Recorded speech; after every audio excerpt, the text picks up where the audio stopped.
Buenos días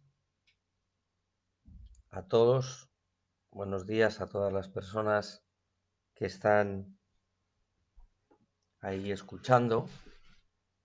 En primer lugar, quiero darles las gracias y la bienvenida precisamente a esta ponencia que la he titulado Análisis del aumento del crimen organizado y la seguridad transnacional. Es una ponencia organizada por el Instituto Universitario Morelos, al cual estoy tremendamente agradecido. Estoy muy agradecido y contento por precisamente su invitación. Me siento, me siento muy bien estar en esta mañana con ustedes y me siento contento de poder en vivo, poder participar de esta conferencia. Es un honor haber sido invitado por el Instituto de Zitácuaro, el cual tuve la ocasión de poderlo visitar. Gracias por la invitación, gracias por el esfuerzo que hacéis en la educación de los jóvenes y gracias absolutamente por todo el esfuerzo que estáis poniendo en mejorar la vida precisamente de vuestros estudiantes y cuidar de la vida de vuestros profesores. Muchas gracias a las autoridades por haberme invitado. Gracias a ustedes que hacen una parada en sus actividades para poder reflexionar sobre aspectos y valores sencillos de la vida, que son los que configuran precisamente nuestros valores. Yo vengo en esta ocasión, en esta conferencia, a conversar con ustedes y a pedirles también la ayuda de los líderes y de las personas de seguridad para cambiar el mundo. Para cambiar el mundo con una seguridad que sea más eficiente, con una seguridad que sea más efectiva, para que esta crisis mundial minimice sus efectos en los profesionales de nuestra seguridad y para que juntos podamos hacer un liderazgo eficaz y muy eficiente al servicio de nuestros ciudadanos con ética y buscando sobre todo el interés general. El interés general en el mundo, en México, en Latinoamérica, de los ciudadanos del mundo. Entre todos tenemos que hacer un mundo mejor, unos países más prósperos, unos mundos más inclusivos, más grandes, con ciudades inteligentes, que sean sostenibles. En el fondo, un gran mundo, un gran mundo. Quisiera, antes de iniciar y antes de continuar precisamente con mi ponencia, tener un recuerdo muy emocionado y un homenaje sentido y agradecido a todos los que están dando su vida por servir y ayudar a los demás.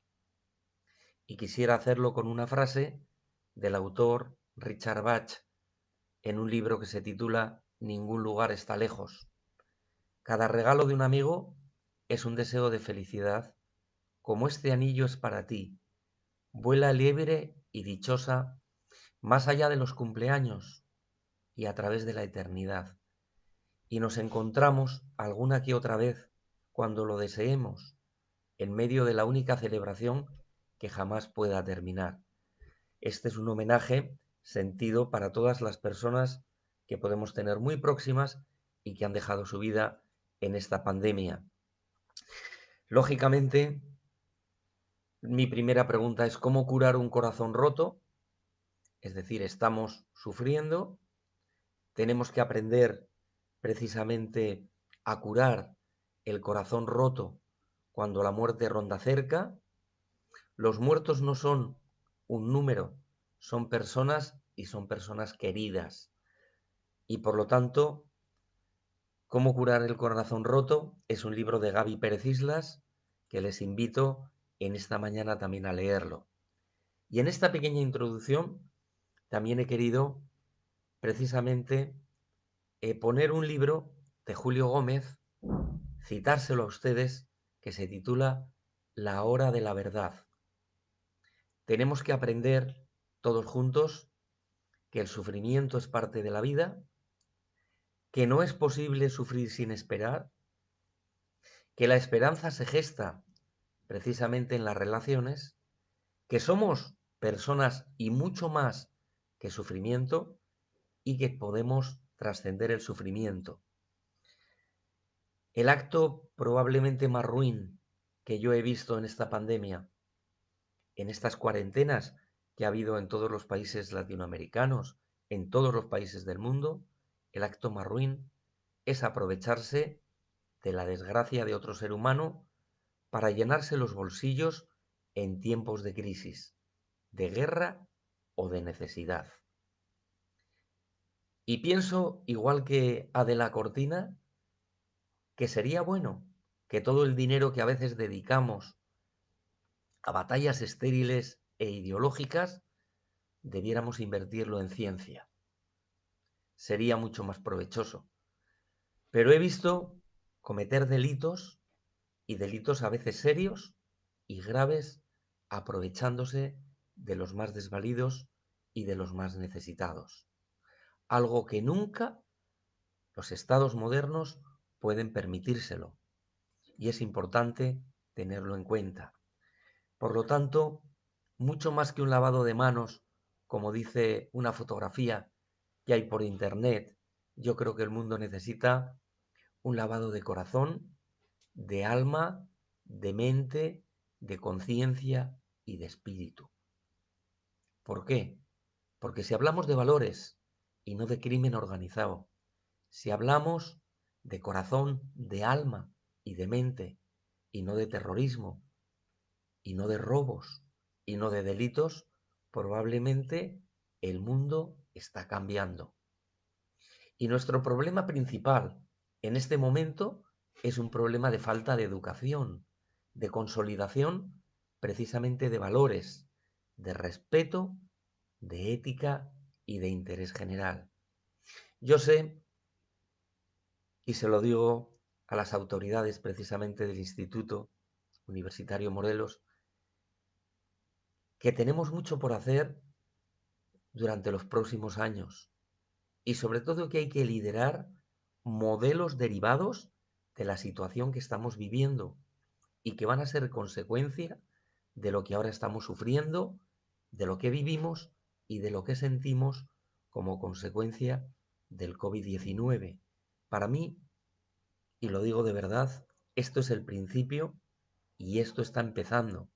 Las sociedades modernas deben manifestar educación, disciplina, solidaridad y generosidad. A lo largo de la historia ha existido muchísimas plagas y muchas pandemias y que han creado mucha inestabilidad en los asuntos humanos. Y comparto con Jane Goodall, la etóloga, que es la indiferencia que estamos teniendo hacia los animales y hacia el medio en el que vivimos el que está haciendo que esta situación haya sido más grave. Pero es hora de aprender de errores y de intentar evitar nuevas catástrofes. Nuevas catástrofes. Y por lo tanto les invito a ustedes simplemente a reflexionar, pero sobre todo en esta mañana a ver el mundo con esperanza. Y quiero recomendarles el libro de Martin Luther King, que se titula Tengo un sueño. No podemos perder nuestros sueños. Y no podemos perder nuestros sueños para transformar la vida. Y eso es lo que dice en el libro Tengo un sueño Martin Luther King. Por lo tanto, a veces somos propensos a juzgar por el éxito del índice de nuestros salarios o del tamaño de los automóviles que tenemos, en lugar de por la calidad del servicio y de la relación que tenemos con la humanidad. Para mí es muy importante, precisamente. Y ustedes, los que me escuchan en esta mañana, son muy importantes para el mundo. El mundo los necesita, porque el mundo necesita tener líderes y profesionales especializados en seguridad, con profesionalismo y con ética. Y no pueden ser indiferentes a los problemas que el mundo vive. Y acepto estar con ustedes en esta mañana porque a pesar de que soy un humilde humanista, un académico que vive de su trabajo, que es dar clase, que es investigar, necesitaba conversar para animarles y para contribuir desde la seguridad a mejorar el mundo en el que vivimos. Y si muchas veces, y ya me lo han escuchado, el mundo se rige bajo dos conceptos, que es el poder y que es el dinero, yo les invito a reflexionar sobre ética y sobre interés general. Pongan sus ilusiones, no solamente en ganar dinero. La seguridad no solo es una forma de ganar dinero, como si ustedes fueran cajas registradoras en un presente o en un futuro. Pongan sus ilusiones y pongan su dedicación completamente, pónganla precisamente para desarrollar lo mejor que ustedes tienen y para reforzar la seguridad, que salvaguarde a los ciudadanos a los que sirven y sobre todo a los ciudadanos que nos necesitan y que no pueden defenderse del incremento que está ocurriendo de actos violentos. Deben liderar un mundo para mejorar la vida y deben contribuir a liderar la seguridad y la seguridad de nuestro mundo. Por lo tanto, pongan sus ilusiones precisamente para todo esto. Pero como ya hemos dicho muchas veces, y en seguridad también es una realidad, si ustedes quieren ser grandes, deben pensar en grande y deben soñar en grande y sobre todo ser grandes. Grandes personas, grandes líderes en un mundo globalizado que necesita seguridad. Porque una mala persona, un profesional malo de la seguridad, nunca, como dice Gardner, va a ser un buen profesional. Por lo tanto, si quieren ser buenos profesionales, los que se están preparando y los que son profesionales de una u otra manera del ámbito de la seguridad, lo que tenemos que hacer es ser buenas personas. Yo soy consciente de que estas primeras ideas no les van a dejar a ustedes indiferentes, pero sobre todo abran la mente y el corazón para buscar el interés general, para que esa seguridad al servicio de sus estados, de México, del estado que en este momento y de los países que me están escuchando, les pido por favor que efectivamente pongan ese valor para liderar proyectos de seguridad, conciliándose con el mundo y tomando decisiones eficaces y sobre todo pensando en las mejores soluciones a los problemas que el mundo tiene. Pero un líder en el ámbito de la seguridad es un buen profesional y es mejor persona y produce cambios y por lo tanto un líder es un buen gestor de seguridad que produce cambios y es un buen ciudadano que se implica en la realidad y en la mejora precisamente de su país. Un líder de seguridad es un buen profesional que no mata los sueños de otros, que esas esperanzas de tranquilidad y de paz no las mata y que por lo tanto trabaja para conseguir la paz. No mata los sueños de sus ciudadanos, sino que trabaja para conseguir la seguridad que los estados, que las regiones y que los pueblos necesitan. Muchas veces he explicado cómo se matan a veces las ideas. Las sociedades modernas y en lo que tiene que ver con seguridad no pueden permitirse esto. No podemos permitirnos que nuestros países terminen convirtiéndose en estados fallidos, es decir, estados donde la anarquía y donde la falta de seguridad hace que la inseguridad de los ciudadanos sea permanente.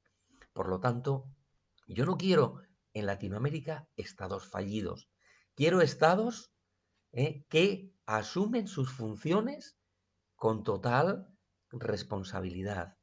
Y sobre todo porque la dejación, en los estados fallidos, existe una dejación de funciones propias. Y por lo tanto nuestros países no pueden permitirse hacer una dejación precisamente de sus funciones.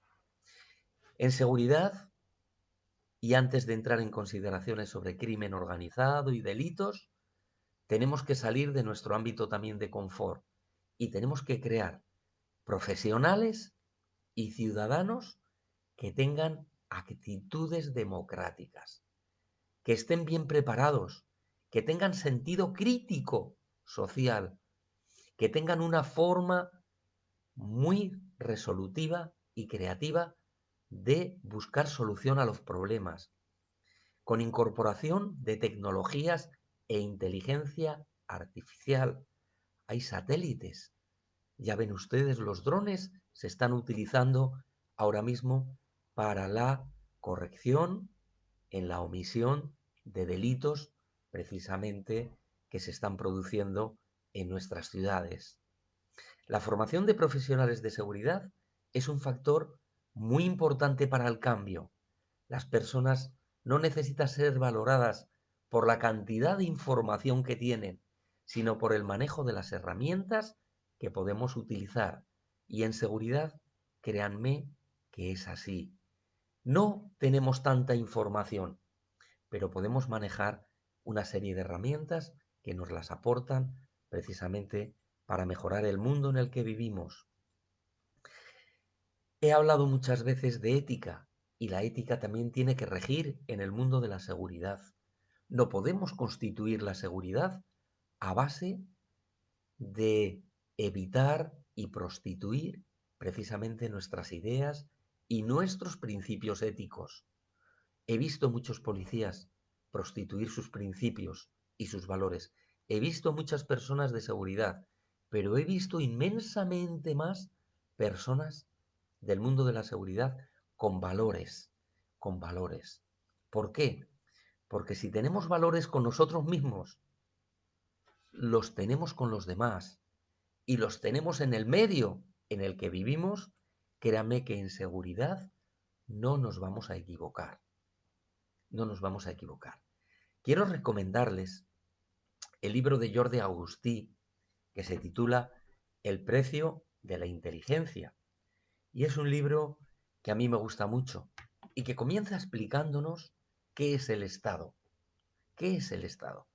Y el Estado comprende un conjunto de población, de territorio, de instituciones que que lo organizan y gobiernan, y así como la cultura. Y también es visto como la sociedad política y jurídicamente organizada. El Estado no es algo para mí natural, es la creación humana que posibilita la vida en sociedad.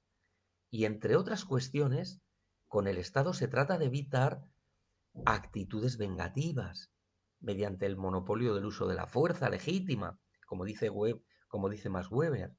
Todos los estados tienen previstos modos para obtener recursos. El más habitual es la recaudación y, por lo tanto, desde ahí el Estado dedica medios para resolver los problemas que la sociedad tiene. ¿Y qué problemas hay? Concretamente, tenemos problemas en muchas ocasiones, tenemos problemas con la sociedad en la que estamos viviendo. Y si tenemos problemas de robos, si tenemos problemas que están ahí, tenemos que contribuir precisamente a preguntarnos por qué están fracasando muchos países. Y muchos países fracasan precisamente, como nos diría Daron Acemoglu y James Robinson, precisamente porque los orígenes del poder son confusos y porque la prosperidad y la pobreza trae fracaso al Estado. Por lo tanto, yo les invito a, desde la seguridad, poder evitar. No crean ustedes que los delincuentes están parados, están tranquilos, no hacen nada. Todo lo contrario. Los delincuentes están delinquiendo. Expliqué en mi último viaje a México en el mes de febrero que en el Atlas de Justicia Ambiental hay más de 60 o 70, 80 conflictos de justicia internacional medioambiental. Y continúan esos problemas.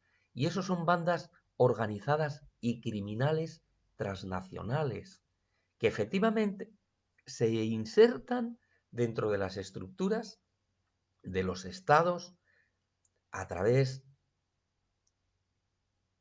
de la obtención de bienes ilícitos, a través de la explotación de minerales, a través de las maderas y a través del lavado de activos y desde ahí es desde donde desarrollan su trabajo. Por lo tanto, las bandas criminales en las cuarentenas y en la pandemia del COVID no se han quedado paralizadas, continúan, continúan y continúan. Y es deber de los estados buscar la solución a estos conflictos.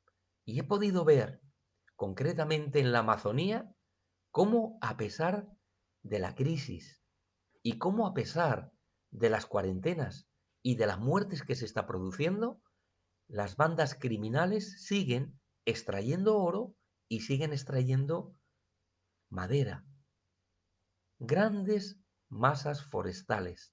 ¿Qué quiere decir? Que las bandas criminales en la cuarentena y en la pandemia continúan muy activas. Por eso hay que elegir enfrentar este problema desde cada país, desde cada forma individual y con distintas estrategias. Y a veces he puesto como comparación, imagínense la Amazonía, la Amazonía, millones de hectáreas llenas de árboles. Y el mundo se muere porque no hay oxígeno. Y el mundo se muere y las personas se mueren por falta de oxígeno. Cuando el valor a veces de nuestras regiones es que tenemos oxígeno y que debiéramos tener más, tener más. Es cierto que estoy investigando en este momento temas que tienen que ver con el bosque seco latinoamericano, porque es un gran valor que a mí no me gustaría que se perdiera y que es tan importante poder investigar y poder hacer investigaciones que nos ayuden a mejorar. Los madereros ilegales que campan a sus anchas en el Amazonas.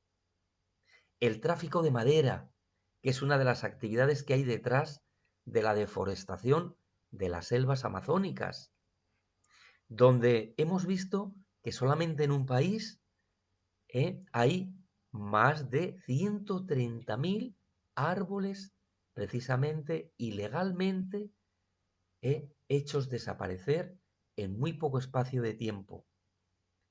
En muy poco espacio de tiempo. Y solo en madera, las bandas criminales, en los años 2017-2018, ganaron entre 450.000 y 135.000 millones de euros. De euros. Tradúzcanlo ustedes precisamente a pesos, a soles, a dólares.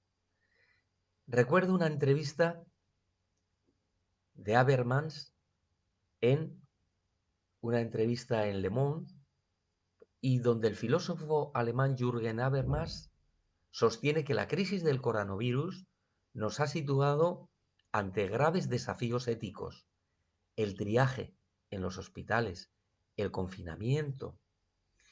Y a juicio de Habermas, se debe evitar, en una situación tan grave como la que estamos viviendo, que sean las razones económicas las que determinen las decisiones sobre las personas. Las personas son el centro y el eje, y alrededor de todo esto es desde donde gira. Por lo tanto, la seguridad de las personas y la restricción de las libertades va en contra precisamente del ámbito de las personas. Y es una reflexión que a mí me sorprendió precisamente de una persona como Habermas. Pero he visto en esta pandemia algo que me llamó la atención y que ustedes lo vieron reflejado en un artículo, en un vídeo publicado en la CNN, que utilizó el siguiente titular: Robo descarado de mascarillas, el egoísmo nacional, la guerra de la mascarilla. Hemos podido ver en los primeros meses de la pandemia cómo no había mascarillas suficientes, cómo había personas y países que no se habían preparado para esto, y cómo había otros países que tanto los ventiladores como las mascarillas las secuestraban para por su beneficio personal. A eso se le llama piratería. Y esos son delitos internacionales que en el COVID se han venido produciendo. Países que han retenido mercancías de terceros y que han impedido que el material necesario y de primera necesidad se hayan podido difundir. Creo que estamos en un momento bueno en temas de seguridad para tomar decisiones, un momento bueno para reflexionar, un momento bueno para ver y para ser sensibles y delicados a determinados aspectos.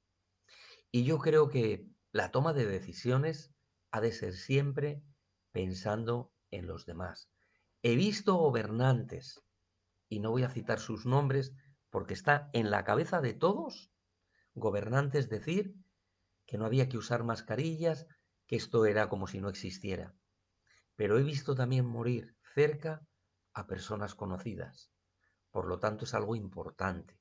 Y también he visto que los países donde se ha generado este problema son los que más dinero han ganado, son los que más beneficio han obtenido y son los que más provecho están sacando de la situación. Y los que están siendo sometidos a situaciones más delicadas son precisamente los más pobres, los que más sufren. Estoy completamente seguro que en México, en Perú, en Colombia, en Chile, esas bolsas de pobreza son las que están precisamente sufriendo. Y yo le pido al personal de seguridad, protéjanlos, tómenlos en consideración porque son los que más sufren, son los que a veces no pueden ni comer ni alimentarse. Y hay gente que no me pide grandes cosas últimamente. Ya lo expliqué, soy el presidente de un organismo internacional desde el año 2019 con un estatus especial en el ECOSOC. Y no me piden grandes cosas, me piden alimento, necesitan comer, no pueden pagar sus cosas. Por lo tanto, hay que ser solidarios. Los buenos líderes y los buenos profesionales en seguridad gestionan la seguridad tomando decisiones. Y el proceso de la toma de decisiones en seguridad comienza con la detección de situaciones, de problemas. Seguidamente, hacemos un análisis, definimos el problema, requerimos contar con sistemas de información confiables, oportunos, actualizados, y a partir de ahí, efectivamente, tomamos decisiones.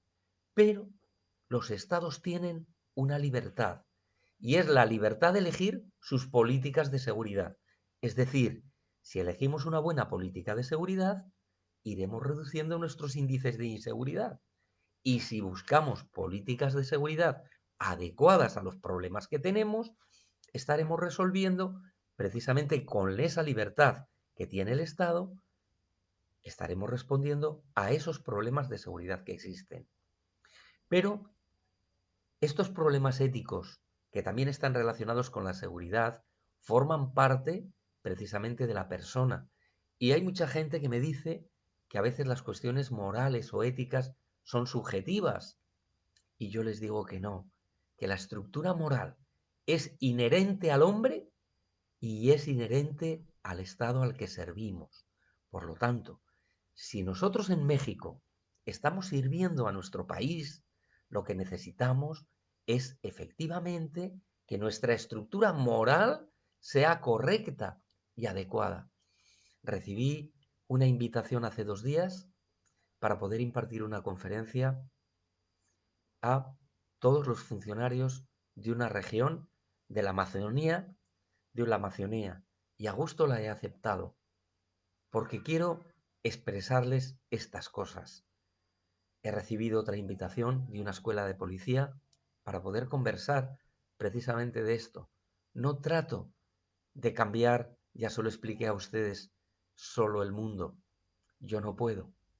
Ahora mismo estoy en una fase de plantar árboles, porque considero que ya que no puedo cambiar el mundo, al menos quiero verlo de color verde, quiero verlo de color esperanza, y quiero ver el mundo, a pesar del aumento de la criminalidad, de los robos, de las bandas criminales que han radicalizado su comportamiento y sus asesinatos, quiero ver el mundo de color esperanza. Por eso muchas veces me pongo la canción, ¿eh? Ver el color esperanza. Y quiero animarles a ustedes a ver el mundo de color esperanza, creando personas y ciudadanos con valores morales y que sean un referente social. Los líderes de seguridad deben ajustarse a principios éticos y de conducta apropiada. Sus actuaciones deben regir el servicio a la ciudadanía. Debe haber transparencia en las operaciones, que no es lo mismo que difusión de las operaciones de seguridad. No, transparencia. Es decir, no ocultamos lo que estamos haciendo cuando estamos combatiendo el crimen organizado. Y deben respetar las legislaciones nacionales y también las internacionales. Y esto es muy importante que lo tengamos en cuenta. Deben defender con respeto desde la seguridad los derechos humanos, deben liderar en seguridad y deben abstenerse de ejercer funciones o utilizar prerrogativas por los cargos que tienen. Es muy fácil sacar una credencial y decir, mire usted, soy embajador de estos 3 organismos internacionales. Pero créanme que cada día me avergüenza más esto, a mí mismo. Porque si algo hemos de hacer en la vida es ser lo que somos. Y eso lo debemos hacer con humildad. ¿Por qué? Porque las reglas de juego en seguridad y en la seguridad de los países están establecidas. Y por lo tanto es el respeto al cumplimiento de las reglas de juego establecidas por los estados y por la comunidad internacional la que hace resolver nuestra inseguridad y nuestros problemas de seguridad. Si un líder gestiona con ética, la ética está muy relacionada con los valores de las personas y por lo tanto son los valores de las organizaciones las que hacen que con ética y con la ética y la conducta de sus miembros cambie la realidad de la seguridad que vivimos. Las organizaciones, lo dije y lo dije cuando estuve allí con ustedes, son las fotocopias de quienes las dirigen. Yo cuando les leo a ustedes en las redes, y cuando veo en Facebook esa ilusión que ponen, esos convenios que hacen, ¿para qué? Para que sus alumnos hagan sus prácticas en la municipalidad, en los organismos oficiales. ¿Qué están haciendo ustedes? Poner ilusión. Y cuando ustedes están poniendo ilusión, son la fotocopia del organismo que están presidiendo o dirigiendo. Nuestras organizaciones en seguridad también pueden cambiar, pero cambian si quienes están ahí o estamos en organizaciones de seguridad cambiamos. Por eso es importante vivir valores, producir cambios, tener claras las cosas y no tener miedo a esos cambios, porque los cambios generan las nuevas formas de percibir las organizaciones nacionales e internacionales. Hay una permeabilización de las fronteras y las fronteras, a pesar de estar cerradas, siguen todavía habiendo tráfico de personas, como explicaré a continuación. Sigue habiendo tráficos ilícitos de mercancías. Sigue habiendo el paso de bandas criminales, ¿eh? Que desde el desconocimiento de la realidad institucional siguen haciendo y siguen estando y favoreciendo sus intereses delictivos. Miren ustedes, acaba de salir un libro del Banco Iberoamericano de Desarrollo que se titula Seguridad Ciudadana y Justicia. ¿Y qué nos dice este pequeño libro de 54 páginas? Lo que nos dice es que la región de América Latina y el Caribe, a la que denominamos ALC, ALC, ALC tiene el 13% de la población mundial, pero concentra el 37% de todos los homicidios que ocurren globalmente. Por lo tanto, en la región de América Latina y el Caribe tenemos el 37% de los homicidios que suceden en el mundo. ¿Y por qué? ¿Por qué sucede esto? ¿Por qué? Porque hay una inequidad de las sociedades, pero al mismo tiempo esto se perpetúa. Y a esto se le suma el hecho de las debilidades institucionales y que a lo largo de la cadena del sector seguridad y justicia afectan de manera desproporcionada a los más vulnerables. Eso es. Y por lo tanto, a esa es la forma del ciclo del crimen y la violencia urbana y de la violencia nacional, transnacional. Tenemos el 37% de los homicidios, algo que debiera efectivamente hacernos pensar. ¿Qué entendemos por violencia alta? Porque lógicamente los países de América Latina tienen el número mayor de ciudades violentas. Brasil tiene 16 ciudades consideradas de las más violentas. México tiene 8. Colombia 5, Venezuela 4. Por lo tanto,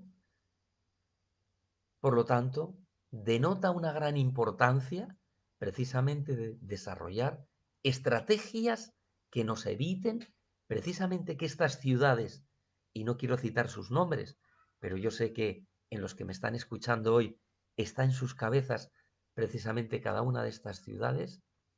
¿Qué entendemos por categoría de violencia alta? La violencia alta es la que está asociada con la violencia homicida, es decir, con una tasa del 21 al 30% de homicidios cada 100.000 habitantes.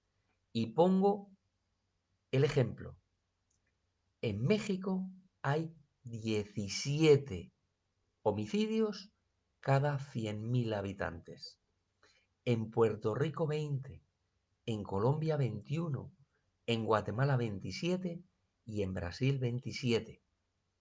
Por lo tanto, estamos y están ustedes en México entre los países que efectivamente están considerados con una violencia alta. ¿Y qué quiere decir? Que la seguridad debe ser evitar esa permeabilidad. Pero si desde luego buscamos el promedio de las ciudades más violentas del mundo entre el 2012 y el 2018, vamos a tener varias ciudades. Y si antes he dicho que no quería nombrar, voy a citar una de México.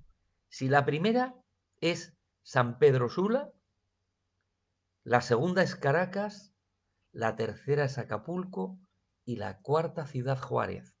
Y a partir de ahí podríamos ir a Macali, a El Salvador, a Torreón, a Ciudad de Guatemala, a Guayana,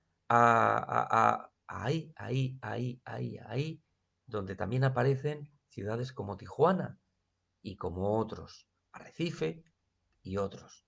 Por lo tanto, atención, porque la criminalidad no es solamente nacional, tiene vínculos transnacionales y el lavado de activos tiene vínculos de transnacionalidad. El robo con violencia en América Latina ha subido y está aumentando post pandemia y tenemos datos que a veces son de asustar. Por ejemplo, en Perú, cada 100.000 habitantes hay 195 robos y sigue aumentando. Y si tomamos como referencia México, hay 487 delitos de robo con violencia cada 100.000 habitantes y sigue aumentando. Y sigue aumentando. Según la teoría de la anomía, y quiero que vean anomía, los cambios sociales bruscos y las crisis económicas golpean, vean ustedes en internet, qué es la teoría de la anomía. Los cambios sociales bruscos y las crisis económicas golpean a ciertos individuos porque las normas y el orden social se desmoronan, haciendo que pierdan el apoyo y los parámetros normativos básicos.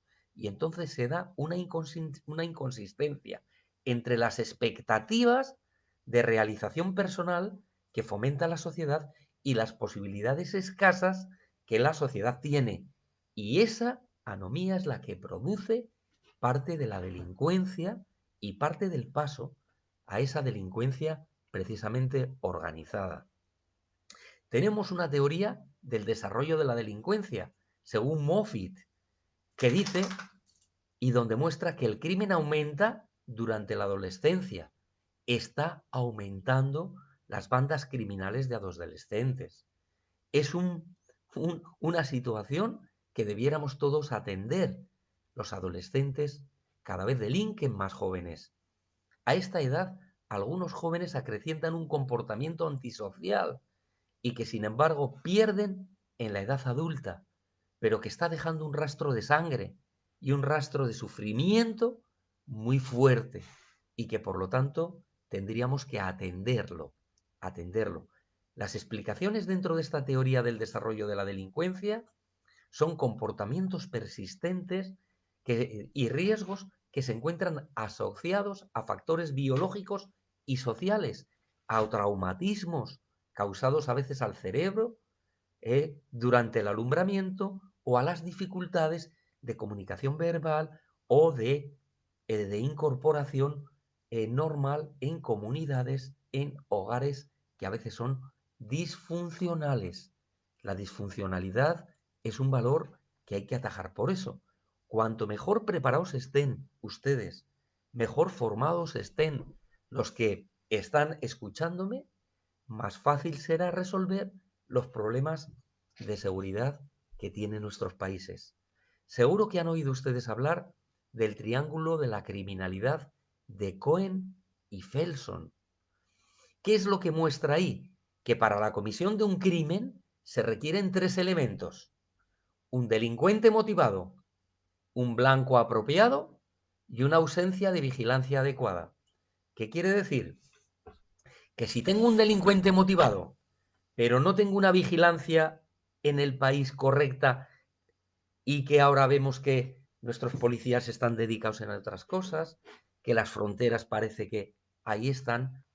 No, no, las fronteras siguen y siguen siendo permeables, no son impermeables, son permeables al crimen organizado. Y por lo tanto, ese triángulo de criminalidad del que habla Cohen y Felson, hoy estoy totalmente de acuerdo cuando hablo de crimen organizado. ¿Por qué? Porque si hay delincuentes motivados, si hay blancos apropiados y si hay ausencia de vigilancias adecuadas, precisamente lo que vamos a tener ahí es precisamente una situación difícil y efectivamente de convergencia de factores que efectivamente contribuyen precisamente al desarrollo del crimen organizado. Los costos del crimen y el temor de los ciudadanos son una amenaza para el desarrollo de las urbes y de los países. Por lo tanto, en esta COVID, el que los ciudadanos tengan miedo y sean temerosos es una amenaza al proceso de desarrollo. El crimen y los sentimientos de inseguridad generan gran incertidumbre para la inversión, deterioran la calidad de la vida de los ciudadanos, erosionan la confianza de las instituciones y sobre todo en el hecho de enfrentar la criminalidad. Y ante todo, un crimen descontrolado disminuye la legitimidad de los gobiernos y pone en entredicho la gobernabilidad. Pueden ustedes leer a Heidman y Guerrero, un libro publicado en el año 2015. Hemos de diagnosticar la violencia, hemos de crear una institucionalidad responsable sobre el tema y los conceptos de estrategias para combatir la inseguridad. La inseguridad y la violencia constituyen la principal preocupación de los ciudadanos de América Latina y el Caribe. En el 2019, un 36% de los latinoamericanos reporta haber sido víctima de un delito y el 88% expresa haber sentido miedo de ser víctima de la delincuencia.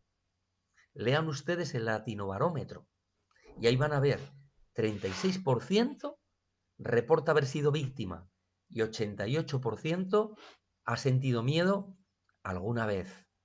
Y de igual modo, hay que crear condiciones para una gestión integrada de la seguridad en los diferentes niveles del gobierno, independientemente del sistema político del país, que sea unitario, que sea federado. Y es esencial sentarse a conversar, sentarse a resolver. Los tres poderes de un gobierno en un país, legislativo, judicial y ejecutivo, proporcionan una arquitectura básica para la responsabilidad policial en una democracia. Los líderes de la policía responden directamente a una cúpula ejecutiva democráticamente elegida, así como los suboficiales o los oficiales asignados, como los ministros de Interior, de Seguridad Pública o de Justicia. Y a menudo se requiere que los jefes de policía comparezcan ante la legislatura para responder de sus hechos. Por lo tanto, muy importante precisamente todo esto. ¿Y qué es el liderazgo o qué liderazgo es el que se propone para resolver desde el COVID precisamente los problemas? Pues quisiera dar un dato. La delincuencia y la seguridad, según los datos de América Latina, suponen el 22,8%. Es decir, la gente en un casi 23% se siente insegura. Después está el desempleo, está la economía, está la corrupción, está la política, está la inflación, está la educación con un 4,2%, un 3,5% la salud, un 3,2% las pandillas, un 3,1% la pobreza. Entonces, ya tenemos marcado el camino y ya sabemos que si está aumentando la delincuencia, que si está habiendo un desempleo, que si está habiendo una situación, todos tendremos que corregir y evitar que esta situación se produzca. ¿Qué entendemos por violencia? La violencia es el uso intencional de fuerza física o poder, ya sea en forma de amenaza o efectivo contra uno mismo, contra una persona, contra un grupo, contra una comunidad, que tiene como resultado efectivamente heridas de muerte, daños psicológicos o problemas. Y es muy importante que tengamos en cuenta la definición, porque es desde ahí, desde donde vemos la excesiva violencia que existe autoinfligida, interpersonal o colectiva. Esa es la tipología. Y si el mundo ha cambiado con la pandemia, nosotros necesitamos cambiar nuestros modelos de seguridad. Y si el mundo ha cambiado precisamente con la pandemia, como dice el CEPAL, nosotros vamos a tener que cambiar estratégicamente nuestro modelo de desarrollo y nuestros modelos y nuestras estrategias de seguridad. Los tráficos ilícitos. Se reducen las fronteras con el COVID. Se han cerrado, pero no se cierran. No se pueden controlar todos los movimientos migratorios. Están pasando a través de ríos, de puentes. Yo sé que las fronteras están siendo muy abiertas y que hay tráfico precisamente de delincuentes. No hay medios suficientes para resolver estos asuntos de seguridad. Y desde ahí se incrementan los tráficos ilícitos. Y esto está motivado por la celeridad y el dominio que las bandas criminales tienen. Estamos asistiendo también a la trata de personas, al tráfico de órganos, a la explotación sexual que se está produciendo. Las sociedades modernas no pueden erradicar en su totalidad estos delitos y que cada vez son más sofisticados y son más complejos. Por eso necesitamos personal de seguridad, criminólogos, médicos forenses, policías, militares, técnicos especializados en todo esto. La tecnología de las bandas criminales es a veces muy superior a nosotros y no saben la satisfacción que siento, cómo están algunos países utilizando los drones en las ciudades para efectivamente evitar que haya más precisamente robos o para perseguir precisamente a los delincuentes en los cercos que hacen cuando se han producido robos. Esta pandemia es el proceso de globalización más importante que he visto. Más importante que he visto. El proceso más importante de la globalización es precisamente esta pandemia. Voy a ir un poquito avanzando, avanzando. ¿Por qué? Porque yo quisiera concienciar a los ciudadanos del mundo de la importancia que es su colaboración para que las organizaciones criminales se vean acorraladas. Ya no solo por los organismos de seguridad, sino por una actitud activa y vigilante precisamente de ese cuerpo social. ¿Qué se entiende por una banda criminal para los que me están escuchando y que a veces no son muy entendidos? Es una actividad colectiva de tres o más personas, me estoy refiriendo internacionalmente, no en el ámbito jurídico mexicano o de otros países.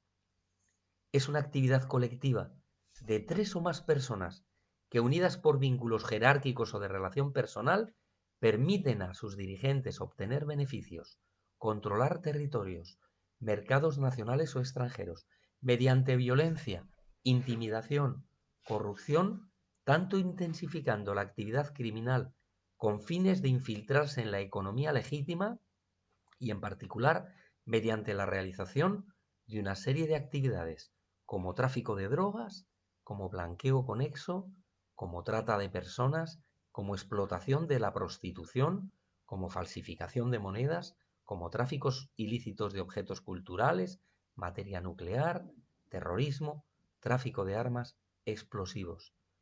De esto es de lo que nos habla la comunidad internacional. El crimen organizado es un fenómeno mundial y que trasciende precisamente las fronteras. El terrorismo y el narcotráfico cada vez están más a la orden del día y conviene que señalemos que la delincuencia organizada es precisamente, o sea, es la que más estructura económica tiene. Es una delincuencia especializada, tiene una gran capacidad de adaptación y aprovecha las lagunas de los estados modernos para precisamente interferir en ellos, para atacar. Y ahora mismo se está viendo a través de esta pandemia. ¿Por qué? Porque en esa dejación de funciones que estamos haciendo o que hacen los estados es donde aprovechan las bandas criminales para posicionarse y situarse. Ellos no descansan, utilizan nuevas tecnologías, se dedican a actividades diversas, sus actividades generan beneficios económicos, porque si no los generasen no interesaría, utilizan violencia en el grado que sea necesario, por eso han aumentado precisamente los robos y los homicidios, utilizan nuevas tecnologías, se dedican a fines precisamente delictivos, es decir, la criminalidad organizada y la corrupción, como dice la UNICRI, que es el Instituto de Naciones Unidas para la Investigación del Crimen Interregional y Justicia, UNICRI, dice que la criminalidad organizada y la corrupción son un binomio inseparable, puesto que esta última, la corrupción, supone un impedimento serio para la eficiencia y el desarrollo del libre mercado. Tenemos que trabajar en inteligencia. Si queremos dar a nivel desde el COVID una relación y una respuesta a la criminalidad, hay que trabajar en inteligencia. Los estados deben intensificar su trabajo de inteligencia Y me sorprende que esas operaciones nacionales e internacionales que a veces veo y que se dan, ¿por qué se dan? Porque la información se obtiene de inteligencia. Por lo tanto, la inteligencia es un elemento clave del carácter transversal, es una herramienta al servicio de la defensa, de la seguridad, de la empresa, de los ciudadanos y del Estado. La estrategia de seguridad es muy importante en los estados democráticos. No voy a ceñirme al tema. Me encantaría poder hablar de esto. Me encantaría. Hay que formar personas en inteligencia, personas en ciberseguridad que eviten problemas, ya que el control de las fronteras, es decir, si queremos evitar lo que sucede en las fronteras, tenemos que buscar tres cosas. Coordinación, lo dije en mi último viaje a México, cooperación internacional y predicción, que es adelantarnos precisamente a los criminales, para ser capaces de adelantarnos a esos movimientos, para neutralizar precisamente esos movimientos. Y eso se hace con inteligencia. En el control de fronteras se tiene que actuar siguiendo los modelos internacionales a cuatro niveles, con oficiales que hay de enlace, con acciones en el interior del propio territorio, con un sistema integrado de vigilancia y con personal y con cooperación correcta entre los países. Y si desde luego se actúa de esta manera, reduciremos muchísimo, porque la conducta criminal también tiene que ver mucho con la personalidad, con la motivación, con las creencias y con las actitudes del individuo. Por lo tanto, la inteligencia es muy importante y es muy importante que la tengamos en cuenta. Hay que propiciar una gran estrategia común en América Latina, muy importante. La tecnología es fundamental, la colaboración entre instituciones es vital, la sensibilización a todos los niveles de sobreseguridad es esencial. ¿Por qué acepto hablar de estos temas? Acepto hablar de estos temas porque ustedes están formándose o formando personas para efectivamente combatir precisamente todo esto. Las estrategias de seguridad nacional deben ser un marco de referencia para todos. Estamos en una emergencia planetaria y el mundo de la seguridad tiene que liderar un cambio, pero un cambio que sea sostenible. Los delitos ambientales están aumentando. La desaparición de especies en peligro de extinción están aumentando y la comercialización. El desecho de residuos y la acumulación de excesivos residuos contaminantes altamente peligrosos sigue y sigue aumentando. Y el asesinato de líderes que protegen las mariposas monarca, que protegen las selvas peruanas, que protegen las selvas brasileñas, están siendo lesionados. Están muriendo en esta cuarentena y en esta pandemia líderes, líderes que luchan y dejan su vida por defender los bosques, por defender las mariposas monarca, por defender tantos y tantos intereses a nivel general. ¿Y todo por qué? Porque hay intereses personales y particulares por encima del interés general. Quisiera una frase, decir hoy una frase de Greta Thunberg, y dice que nuestro futuro se ha vendido para que un puñado de personas puedan ganar cantidades inimaginables de dinero.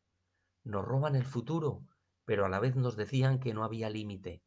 La crisis climática es a la vez el conflicto más fácil y el más difícil de resolver. El más fácil porque sabemos lo que hay que hacer, pero el más difícil porque todo depende de la destrucción de los ecosistemas. Sigo pensando que el programa y todo lo que es desarrollo sostenible en seguridad es importante y poco trabajado, debiéramos profundizar en estrategias de desarrollo sostenible en seguridad. Y lo que veo es que en el afán de conseguir beneficios económicos, la delincuencia organizada acomoda sus actividades y sus estructuras para aprovechar estas circunstancias. Por lo tanto, el mayor daño que podemos hacer a las bandas criminales, y nunca me canso de decirlo, es precisamente atacar a sus bienes, a sus intereses económicos, a sus cuentas y a sus estructuras. El informe de Naciones Unidas, el último, nos dice que efectivamente han aumentado los tráficos de personas. Estamos cada vez teniendo más ciberdelitos, más ciberacosos, y todo esto es muy importante que lo tengamos muy en cuenta. ¿Por qué? Porque precisamente tenemos que las bandas criminales están interconectadas en el ciberespacio y por lo tanto es el ciberespacio y la especialización de los técnicos, de los profesionales, los que van a hacer la resolución de estos problemas. Importante, y voy a ir ya terminando, es que yo quisiera que efectivamente formáramos personas. Eso es, ¿por qué? Porque personas bien preparadas, porque ante una sociedad que se confía en una visión de que las comodidades tecnológicas han hecho que todo lo tenemos bajo control, nos hemos equivocado. No todo técnicamente lo tenemos bajo control. No estoy diciendo que lo técnico sea algo malo. Estoy diciendo, para que todo el mundo me entienda bien, que hemos bajado la guardia creyendo que desde lo tecnológico lo tenemos todo controlado. Y no es cierto, porque cada vez más hay un problema sofisticado y esto ha sido un terreno fácil del surgimiento de grupos criminales que maximizan sus anhelos de riqueza y de poder, consiguiendo una ventaja inicial que da como resultado una implantación como un factor más en la sociedad actual. Todos los estados tienen que luchar por tratar en esa relación nacional e internacional por evitar que exista el crimen organizado. Y ya sabemos cómo funcionan, cuál es el modus operandi, ya lo hemos explicado hace un segundo. Y por lo tanto, las conclusiones a las que llego es que si queremos evitar muchas lágrimas y derramar muchas lágrimas, vamos a tener que preguntarnos ¿y después qué?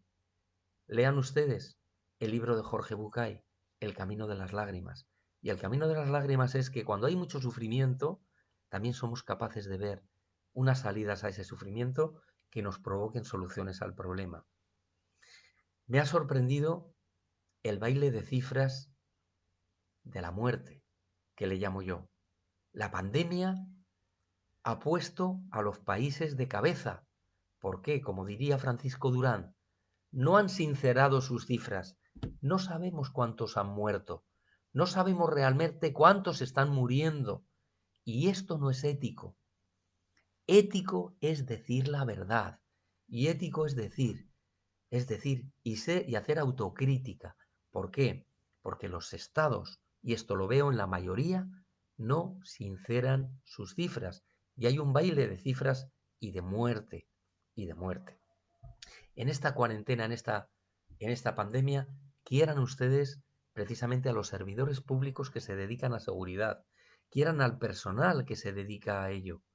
A ello. Han muerto muchas personas mayores. Y recuerdo al juez Calatayud, el juez Emilio Calatayud de España, que dijo que cuando muere un adulto, o sea, él dice literalmente, dicen en África que cuando muere un anciano, arde una biblioteca y es verdad, está ardiendo nuestra historia. Cuando veo a esos ancianos que cambian sus cositas por comida, porque no pueden comer, que un juez esté diciendo que cuando muere uno de ellos con su historia, con su conocimiento, está muriendo una biblioteca que es viva y es una biblioteca viviente, a mí me anima sobre todo a trabajar y a vivir con fuerza precisamente esta, esta pandemia. He visto una polarización social y sobre todo las consecuencias del aumento en el crimen organizado nos tiene que llevar a entender las ciudades de una manera diferente. Es probable que los programas de distanciamiento social se mantengan en un futuro, pero también necesitamos prepararnos para evitar precisamente el aumento precisamente del crimen organizado, de las bandas criminales, de los robios con violencia y también de los homicidios. Y yo les pregunto precisamente a quienes tienen la capacidad de dirigir los estados, y digo, y voy a leer literalmente, permítanme, la frase que dice Iñaki Gabilondo: ¿No creen ustedes que además de gobierno, también tiene el Parlamento una gran responsabilidad ante la sociedad? ¿Con qué mascarilla van ustedes a defenderse de este virus del enfrentamiento político envilecido? Y añado yo, ¿con qué mascarilla van ustedes a quitarse? ¿Qué mascarilla se van a quitar precisamente viendo tanto sufrimiento por el aumento de tanto dolor innecesario? ¿Qué mascarilla se van a quitar ante la población? Si cada día se ponen una diferente, muchos de nuestros gobernantes, y sería bueno que reflexionen un poquito para poder evitar. ¿Qué recomiendo? Lo que recomiendo y termino es que la ambición humana y la especulación, que no tienen límites, empiecen a tener un límite. Que haya principios éticos y que se busque el interés general. Que esos valores sociales hagan que busquemos soluciones precisamente integrales a los modelos de seguridad. Y eso solo lo vamos a hacer con una seguridad que tenga liderazgo, que esté organizada y con conocimiento. Liderazgo, organización y conocimiento. Una seguridad integral que tenga esos tres aspectos que para mí son importantes. Créanme que quisiera terminar con una frase de Miguel de Cervantes, y ya es lo último que quiero decir. Miguel de Cervantes decía que la verdad adelgaza y no quiebra, y siempre anda sobre la mentira como el aceite sobre el agua. Pero dice algo que es muy importante: confía en el tiempo, que suele dar dulces salidas a amargas dificultades. Sábete, Sancho, que no es un hombre más que otro, sino hace más que otro.